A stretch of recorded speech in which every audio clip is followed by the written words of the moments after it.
साल 1993 में पंजाब के एक छोटे से गांव में रहने वाला 25 वर्षीय रणजीत सिंह काम की तलाश में था। हालांकि वह ग्रेजुएट था, मगर फिर भी वह काम के लिए इधर-उधर भटक रहा था। फिर उन्हीं दिनों रणजीत सिंह खेला की मुलाकात कनाडा में रहने वाले सुखविंदर सिंह ढिल्लों से हुई। उस समय सुखविंदर सिंह छुट्टियां बिताने के लिए भारत आया हुआ था। दरअसल सुखविंदर सिंह साल 1981 में रोजगार की तलाश में कनाडा चला गया था। सुखविंदर ज़्यादा पढ़ा लिखा नहीं था, लेकिन फिर भी वह टूटी फूटी इंग्लिश बोल लेता था। शुरुआत में तो कनाडा में सुखविंदर सिंह को कई छोटे मोटे काम करने पड़े और कई नौकरियां भी बदलनी पड़ी, लेकिन सुखविंदर का भाग्य तब चमका जब उसने पुरानी कारों को खरीदने और बेचने का काम शुरू किया। उसने हैमिल्टन में पुरानी कारों को खरीदने और बेचने का अच्छा खासा धंधा जमा लिया था। जब 25 साल का युवा रणजीत सिंह सुखविंदर सिंह ढिल्लों से मिला तो उसे भी कनाडा में अपना उज्जवल भविष्य दिखाई दिया। और फिर साल 1993 में रणजीत सिंह खेला अपनी नई नवेली पत्नी लखविंदर को लेकर कनाडा चला गया। उसके लिए वीजा की व्यवस्था भी सुखविंदर सिंह ने ही कराई थी। रणजीत कनाडा पहुंचकर सुखविंदर सिंह ढिल्लों का पुरानी कारों के बिजनेस में पार्टनर बन गया। रणजीत सुखविंदर पर हद से ज़्यादा भरोसा करता था, साथ ही वह उसकी बहुत इज्जत भी करता था। सुखविंदर को चाचा कहकर बुलाता था। उन दोनों का परिवार कनाडा के हैमिल्टन के आसपास ही रहने लगा। सुखविंदर के साथ रणजीत का बिजनेस काफ़ी अच्छा चलने लगा था। साथ ही उन्होंने एक काम यह भी किया कि दुर्घटनावश अगर दोनों में से किसी एक की मौत हो जाने पर बिजनेस में दूसरे व्यक्ति को नुकसान न हो, इसके लिए साल 1996 में मई के महीने में रणजीत सिंह और सुखविंदर ने $1 लाख का बीमा कराया। यानी अगर सुखविंदर को कुछ हो जाता है तो बीमा का वह पैसा रणजीत को मिल जाता, और अगर रणजीत को कुछ हो जाता है तो बीमा का सारा पैसा सुखविंदर के पास चला जाता। उस पॉलिसी में एक प्रावधान यह भी कराया गया था कि अगर उन दोनों में से दुर्घटनावश किसी एक की मौत हो जाती है तो ऐसे में $1 लाख की रकम दुगनी हो जाती। और फिर एक दिन रणजीत सिंह की पत्नी लखविंदर सिंह रसोई में बर्तन धो रही थी, लेकिन तभी अचानक लखविंदर को डाइनिंग रूम में पति रणजीत सिंह के चीखने और चिल्लाने की आवाज़ सुनाई दी। बदहवास हालत में भागती हुई अपने पति के पास पहुंची। उसने देखा कि रंजीत फर्श पर पड़ा हुआ था और वह दर्द के मारे तड़प रहा था। हद से ज़्यादा दर्द होने की वजह से उसका शरीर धनुष की तरह झुक गया था। उसकी आंखें बाहर की ओर निकल गई थी। इधर अपने पति को अचानक ऐसी हालत में देखकर कुछ देर के लिए लखविंदर भी सुन्न हो गई थी, लेकिन जब कुछ समय बाद उसे होश आया तो वह अपने पति को उठाने की कोशिश करने लगी, पर वह उसे उठा नहीं पाई। इसके बाद लखविंदर ने एम्बुलेंस बुलाई। लखविंदर अपने पति रणजीत सिंह खेला को एम्बुलेंस से हॉस्पिटल लेकर गई, लेकिन वह रणजीत सिंह को नहीं बचा पाई। और फिर 23 जून 1996 को बहुत ही दर्दनाक हालत में रणजीत सिंह की मौत हो गई। रंजीत का पूरा शरीर अकड़ गया था। इधर सुखविंदर सिंह को जब अपने बिजनेस पार्टनर रंजीत की मौत के बारे में पता चला तो उसे भी इस खबर से बहुत गहरा सदमा लगा। रंजीत सिंह की अचानक रहस्यमय तरीके से हुई इस दर्दनाक मौत ने सबको हैरान कर दिया था।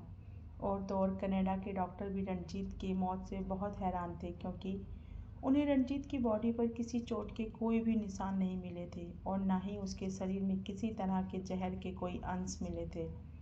डॉक्टरों ने संदेह जताया कि रणजीत सिंह की मौत अचानक दिल का दौरा पड़ने से हुई होगी, लेकिन साथ ही डॉक्टरों ने यह भी कहा था कि इस मौत का कारण कुछ और भी हो सकता है।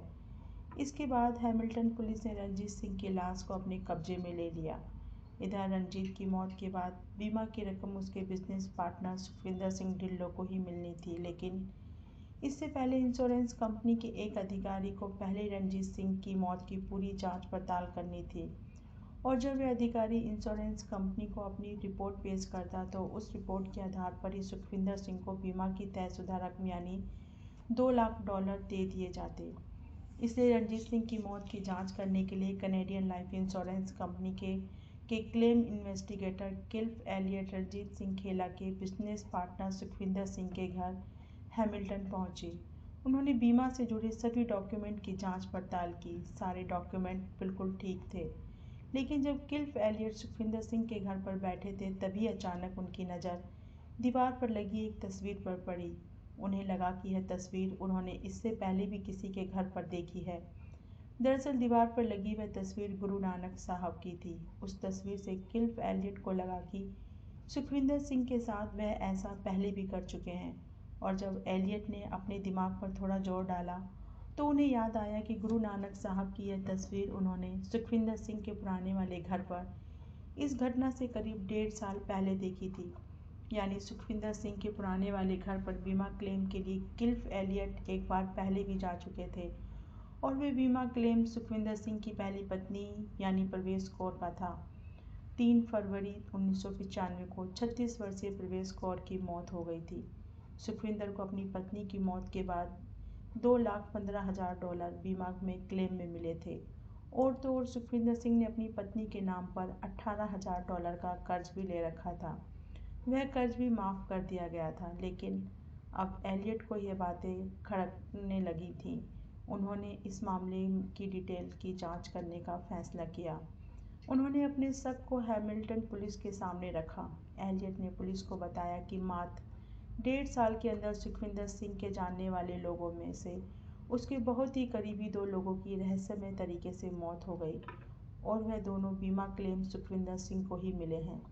हैमिल्टन पुलिस को यह भी बातें थोड़ी अजीब लगी। इसके बाद मामले की जांच करने के लिए डिटेक्टिव वॉरेन कॉरोल को चुना गया। वॉरेन कॉरोल ने इस मामले की तह तक जाने के लिए सबसे पहले सुखविंदर सिंह की पत्नी परवेज कौर की मौत की जांच करनी शुरू की। दरअसल सुखविंदर सिंह और परवेज कौर की शादी साल 1993 में हुई थी। परवेज पढ़ी लिखी लड़की थी, वो इंग्लिश भी अच्छी बोलती थी। वो टीचर बनना चाहती थी, लेकिन परवेज के पिता हरदेव ग्रेवाल को जब पता चला कि सुखविंदर सिंह कनाडा में रहता है, तो उन्हें सुखविंदर सिंह के साथ अपनी बेटी का उज्जवल भविष्य दिखाई दिया। उन्होंने सुखविंदर के साथ अपनी बेटी परवेज कौर की शादी कर दी। सुखविंदर ने शादी में परवेज कौर के परिवार से बहुत मोटा दहेज लिया था। शादी के बाद सुखविंदर पत्नी परवेज कौर के साथ वापस कनाडा चला गया। दरअसल सुखविंदर सिंह ऊंचे सपने देखने वाला, घमंडी और पैसों का भूखा था। वह अपनी पत्नी परवेज कौर को भी पैसे कमाने के लिए मजबूर करने लगा। आखिर मजबूर होकर परवेज कौर ने कनाडा में कई नौकरियां की। सबसे पहले उसने एक मशरूम के फार्म में नौकरी की। इसी बीच 26 जुलाई साल 1985 को परवेज कौर ने एक बेटी को जन्म दिया, जिसका नाम उन्होंने हरप्रीत रखा। बेटी हरप्रीत के जन्म के 6 महीने के बाद परवेज कौर को मजबूर होकर एक कपड़े की फैक्ट्री में काम करना पड़ा। आगे चलकर वह फिर से प्रेग्नेंट हुई, लेकिन किसी कारण उसे गर्भपात कराना पड़ा। इसके बाद उसने जूता फैक्ट्री में भी काम किया। फिर साल 1988 में उसने एक और लड़की अमन को जन्म दिया। साल 1991 में परवेज कौर एक बार फिर से प्रेग्नेंट हो गई, लेकिन इस बार सुखविंदर सिंह को बेटा चाहिए था, जिसकी वजह से परवेज कौर लिंग की जांच कराने के लिए भारत आ गई।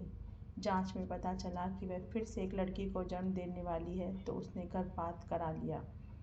सुखविंदर सिंह को बेटे की इतनी ज़्यादा चाहत थी कि वह एक लड़का गोद लेने वाला था, लेकिन परवेज कौर के परिवार वालों के दबाव के कारण उसे बच्चा गोद लेने का विचार बदलना पड़ गया। बताया जाता है कि सुखविंदर अपनी पत्नी परवेज कौर के साथ जानवरों जैसा सलूक करता था। वह परवेज कौर के साथ बात बात पर लड़ाई करता रहता था और उसे मारता पीटता था, लेकिन एक बार तो सुखविंदर सिंह ने परवेज कौर को इतना मारा कि परवेज ने सुखविंदर के खिलाफ पुलिस में कंप्लेंट कर दी थी, जिसकी वजह से सुखविंदर को एक दिन जेल में बिताना पड़ा था। लेकिन फिर अचानक परवेज कौर बीमार रहने लगी। उसके सर में हर समय दर्द रहने लगा। हालांकि उसने कई डॉक्टरों को भी दिखाया, लेकिन फिर भी उसका सर का दर्द नहीं गया। इसके बाद 31 जनवरी साल 1995 की रात को डिनर का समय था। परवेज लिविंग रूम में लेटी हुई थी, लेकिन तभी अचानक उसकी मुट्ठियाँ और उसके दांत भिज गए। उसे ऐसा महसूस हुआ जैसे उसकी रीढ़ की हड्डी को किसी बिजली के झटके ने चीर कर रख दिया है। और फिर दर्द से कराती हुई परवेज कौर के मुंह से एक भयानक चीख निकली। उसने कहा कि मैं मर रही हूँ। परवेज का पूरा शरीर अकड़ गया था। उसके दांत एक दूसरे से जा लगे थे। उसका चेहरा बहुत अजीब और डरावना हो गया था। परवेज कौर की 7 साल की बेटी अमन अपनी माँ की ऐसी हालत को देखकर डर गई। वह दौड़ती हुई पड़ोस की एक महिला उल्गा के पास गई और उसे बुलाकर अपनी माँ के पास ले आई। उल्गा ने देखा कि परवेज फर्श पर पड़ी थी। उसका शरीर भी धनुष की तरह मुड़ गया था। उधर सुखविंदर भी अपनी पत्नी को ऐसी हालत में देखकर डर गया। वह जल्दी जल्दी परवेश कौर को गिलास से पानी पिलाने लगा। वहीं उल्का परवेश के पैरों को रगड़ने लगी, लेकिन इससे परवेश कौर का शरीर और भी ज़्यादा अकड़ता चला गया। उस समय परवेश कौर उल्का को कुछ बताने की कोशिश कर रही थी, लेकिन इससे पहले कि परवेश कुछ बोल पाती वह बेहोश हो गई। इसके बाद परवेश को हैमिल्टन जनरल हॉस्पिटल में ले जाया गया, लेकिन उसे हॉस्पिटल के डॉक्टरों का कहना था कि उन्होंने इससे पहले किसी मरीज को ऐसी हालत में नहीं देखा और न ही किसी मरीज में ऐसी किसी बीमारी के कोई लक्षण देखे हैं।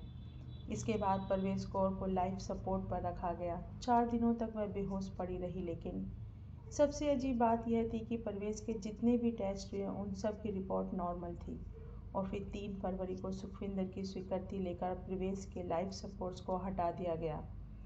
डॉक्टरों की रिपोर्ट के मुताबिक परवेश की मौत को नेचुरल बताया गया था, लेकिन साथ ही रिपोर्ट में यह भी था कि मौत की कोई स्पष्ट वजह नहीं है। सुखविंदर सिंह ने डॉक्टरों को बताया था कि परवेश ने 31 जनवरी को रात को हालत बिगड़ने से पहले सिर के दर्द के लिए डॉक्टरों द्वारा बताया गया कैप्सूल लिया था, जिसके बाद उसकी मौत हो गई थी। अब सुखविंदर सिंह ढिल्लों के 2 करीबियों की मौत हो चुकी थी, एक उसकी पत्नी परवेश कौर की मौत और दूसरा उसके बिजनेस पार्टनर रणजीत सिंह खेला की मौत।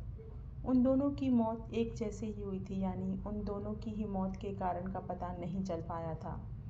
लेकिन सोचने वाली बात यह थी कि उन दोनों की मौत से सुखविंदर सिंह ढिल्लों को फ़ायदा होने वाला था, लेकिन इस केस को इन्वेस्टिगेट कर रहे वारंट का माथा तब ठनका जब उन्हें यह पता चला कि अपनी पत्नी परवेश कौर की मौत के अगले ही दिन सुखविंदर सिंह ने परवेश कौर के बीमा की रकम को पाने के लिए क्लेम किया था। यानी सुखविंदर सिंह को अपनी पत्नी की चिंता और उसकी मौत का गम होना चाहिए था, लेकिन वह तो बीमा के पैसों को पाने के लिए परेशान था। इसके बाद हैमिल्टन पुलिस ने इस मामले की जांच के दायरे को बढ़ाने का आदेश दे दिया और अब यही जांच भारत तक भी पहुंचने वाली थी। भारत में डिटेक्टिव वरन की मदद के लिए भारतीय मूल के एक डिटेक्टिव केविन हिंसा को चुना गया। केविन और वरन को जांच के लिए सुखविंदर सिंह के घर लुधियाना भेजा गया। लुधियाना पहुंचने के बाद केविन और वॉरेन दोनों पंजाब पुलिस से मिले। उन्होंने पंजाब पुलिस को सारी बातें डिटेल में बताईं और फिर दोनों डिटेक्टिव ने पंजाब पुलिस की मदद से सुखविंदर सिंह के बारे में जांच पड़ताल करनी शुरू कर दी। इस जांच में कई हैरान कर देने वाली बातों का खुलासा हुआ। जांच में पता चला कि सुखविंदर सिंह अपनी पत्नी परवेश कौर की मौत के तुरंत बाद पंजाब आया था और यहाँ पहुंचकर उसने पहला काम जो किया था वह था दूसरी शादी। यानी परवेश कौर की मौत के मात्र 9 सप्ताह के अंदर ही सुखविंदर सिंह ढिल्लों ने जालंधर जिले के पंचग्रेन गांव की रहने वाली सरबजीत कौर ब्राड़ से शादी कर ली। सुखविंदर ने एक बार फिर से दूसरी पत्नी सरबजीत कौर के परिवार वालों से खूब दहेज लिया, लेकिन सुखविंदर यहाँ पर भी नहीं रुका।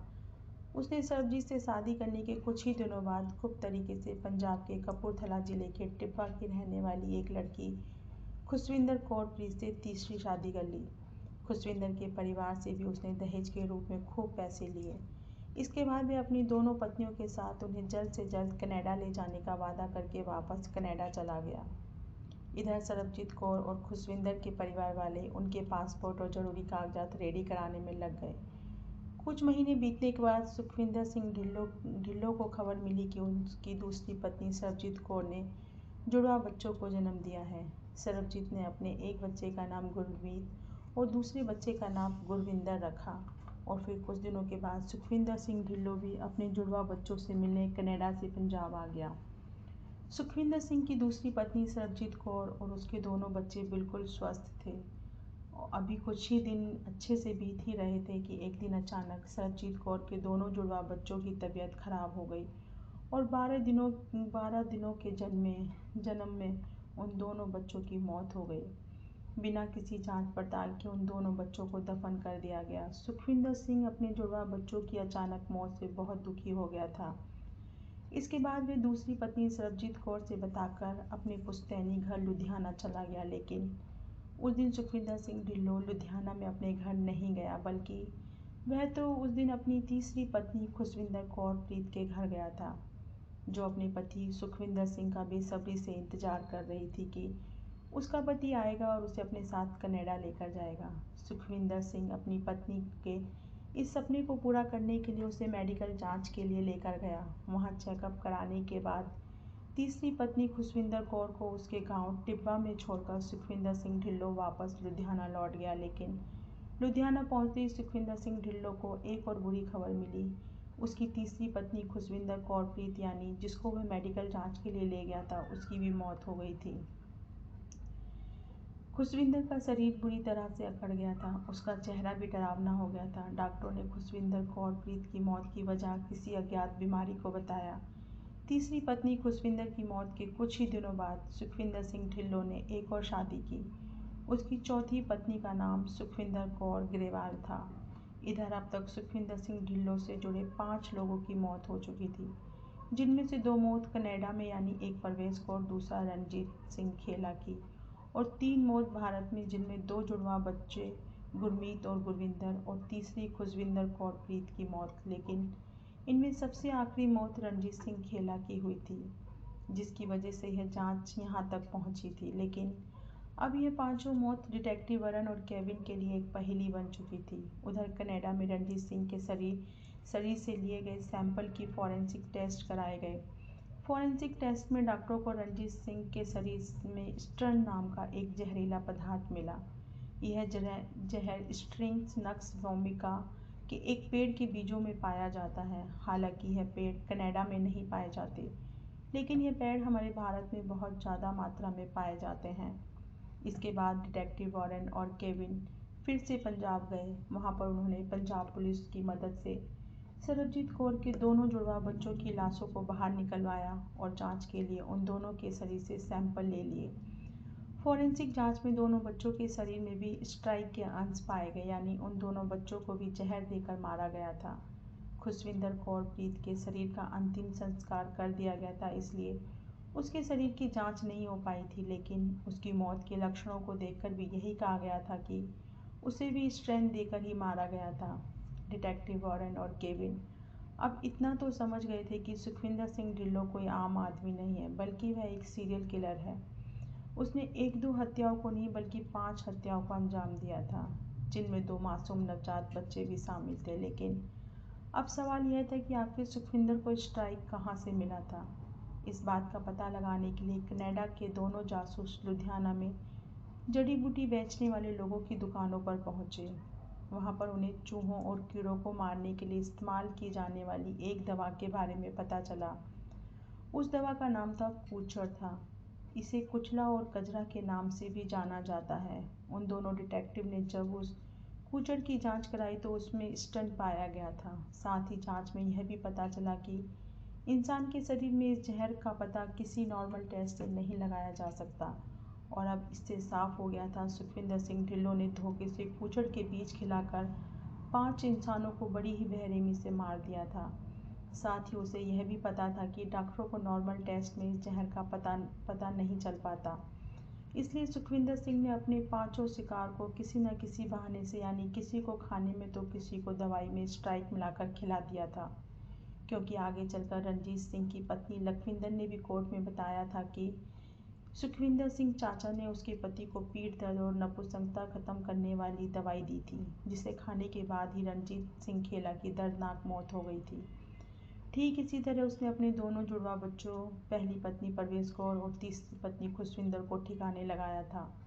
इन 5 हत्याओं के पीछे की वजह दहेज में मिलने वाली रकम और बीमा के पैसों को पाना था। बच्चों को सुखविंदर सिंह ने सिर्फ इसलिए मार दिया था क्योंकि आज आगे चलकर वह अपने लिए किसी भी तरह का झमेला नहीं चाहता था।